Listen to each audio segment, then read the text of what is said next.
Gestão de pessoas. Recrutamento e seleção. Refere-se ao processo de identificar, atrair, avaliar e selecionar candidatos qualificados para ocupar cargos em órgãos governamentais. O recrutamento pode envolver anúncios de vaga, seleção de currículos, entrevistas e avaliações de habilidades. Na gestão governamental, é crucial garantir que os candidatos selecionados possuam as habilidades, conhecimentos e valores necessários para desempenhar suas funções de forma eficaz e ética. Avaliação de desempenho e gestão do desempenho. Refere-se ao processo de avaliar o desempenho dos funcionários em relação aos objetivos organizacionais e individuais, fornecendo feedback, identificando áreas de melhoria e reconhecendo realizações. Na gestão governamental, a avaliação de desempenho é importante para garantir a prestação de serviços públicos eficazes e eficientes, bem como para promover a accountability e a transparência. Valorização, sistemas de recompensas e responsabilização. Envolve reconhecer e recompensar o bom desempenho dos funcionários, seja por meio de incentivos financeiros, promoções, oportunidades de desenvolvimento ou reconhecimento público. Na gestão governamental, é fundamental estabelecer sistemas de recompensas que promovam a excelência no serviço público e incentivem a inovação e o comprometimento. Ao mesmo tempo, é importante garantir a responsabilização dos funcionários por suas ações e decisões, através de mecanismos de controle e prestação de contas. Esses conceitos são essenciais para promover a eficácia, eficiência e ética na gestão governamental, garantindo que os recursos públicos sejam utilizados de forma adequada e que os serviços prestados atendam às necessidades da população. Quando ocorre o alinhamento do planejamento de recursos humanos com o planejamento estratégico da organização, o Conselho de Diretores e Executivos reconhece que as decisões de planejamento estratégico influenciam e são influenciadas pelas preocupações de recursos humanos. Nesse contexto, são consideradas ações do planejamento estratégico, alocação de recursos, definição do caminho de longo prazo, competências essenciais da empresa e análise da indústria e dos concorrentes. A administração estratégica de recursos humanos privilegia, como objetivo fundamental, a otimização dos resultados finais da organização e da qualidade dos talentos que a compõem. Considerando essa afirmação, constitui função da gestão estratégica de recursos humanos assessorar e prestar subsídio cognitivo à cúpula da organização nas questões relacionadas às políticas de manutenção de RH. Função da gestão estratégica de recursos humanos. Dentre elas temos atuar como órgão consultor, composto por um consultor sênior e alguns consultores assistentes. Dentre as funções da gestão estratégica de recursos humanos temos participar e assessorar na formação das macro-diretrizes da organização. Os gestores de uma empresa desenham os componentes de um sistema de gestão de recursos humanos através da gestão estratégica, de maneira consistente entre si e entre os objetivos e metas da empresa. A gestão estratégica de recursos humanos cria condições para melhorar a eficiência, a qualidade, a inovação e o tempo de resposta aos clientes, tornando-se um elemento fundamental para a manutenção da competitividade nas organizações.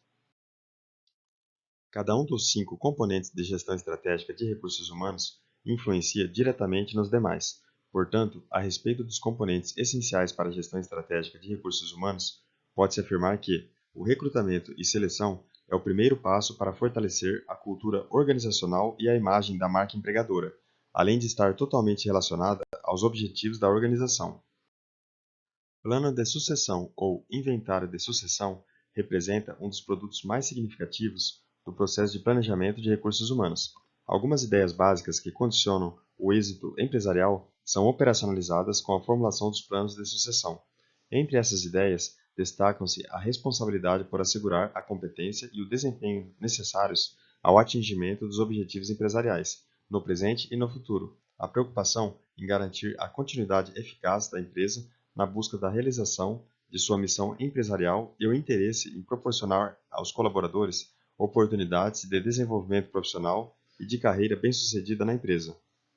Sobre os planos de sucessão, identificar as oportunidades e possibilidades para aproveitamento interno de pessoal no planejamento das necessidades futuras da empresa.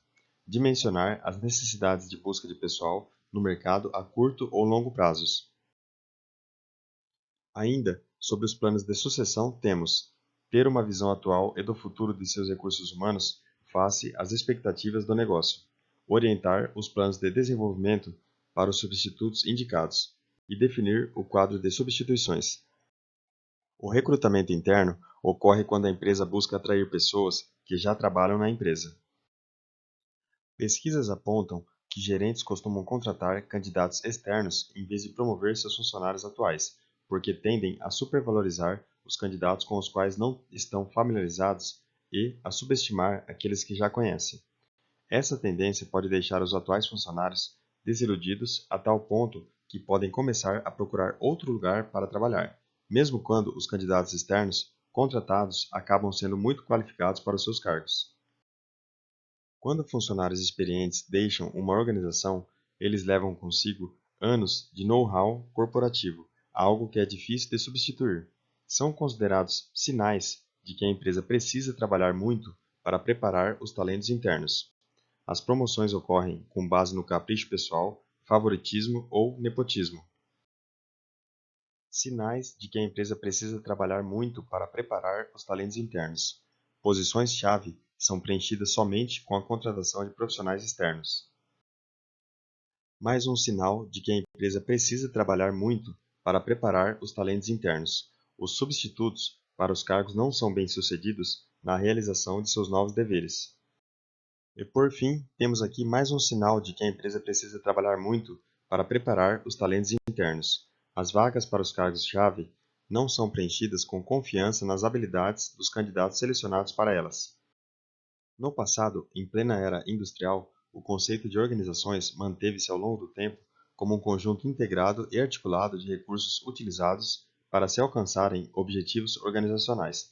O mundo mudou, os negócios também, e muitas organizações ficaram para trás nesse processo de corrida e transformação contínua e progressiva. Na administração pública não é diferente. Existe hoje expressiva e urgente necessidade de se buscar talentos e estimular competências humanas. No mundo moderno, a administração pública precisa equiparar-se com talentos e competências para poder acompanhar a forte mudança e a rápida evolução. Sobre o recrutamento e seleção de pessoas, temos: no recrutamento interno, a organização oferece uma carreira de oportunidades ao funcionário. A seleção busca preservar ou enriquecer o capital intelectual da organização.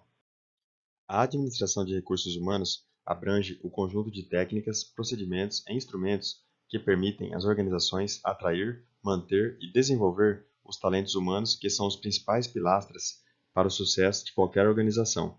Os novos paradigmas na área de recursos humanos nos remetem para o tratamento dos colaboradores como parceiros da empresa. No entanto, não podem mais ser vistos apenas como recursos. Contudo, fornecem conhecimento, agregam experiências anteriores, sobretudo, levam inteligência para que as organizações atinjam resultados internos e externos. Vantagens do recrutamento interno: é mais econômico, pois evita despesas com anúncios em jornais, agências de emprego, custos de admissão e integração, e além disso, traz um sentimento de valorização entre os colaboradores. A seleção de pessoas funciona como uma espécie de filtro que permite apenas a algumas ingressar na organização, aquelas que apresentam as características desejadas pela instituição. A melhor maneira de conceituar a seleção é representá-la como uma comparação entre duas variáveis. De um lado, os requisitos do cargo a ser preenchido, requisitos que o cargo exige de seu ocupante, e de outro lado, o perfil das características dos candidatos que se apresentam para disputá-lo. A primeira variável é fornecida pela descrição e análise do cargo, enquanto a segunda é obtida por meio de aplicação das técnicas de seleção. Com relação à seleção de pessoas, temos: a seleção é responsabilidade de linha de cada gestor e função de staff, prestação de serviço pelo órgão especializado. Bons estudos e até o próximo vídeo.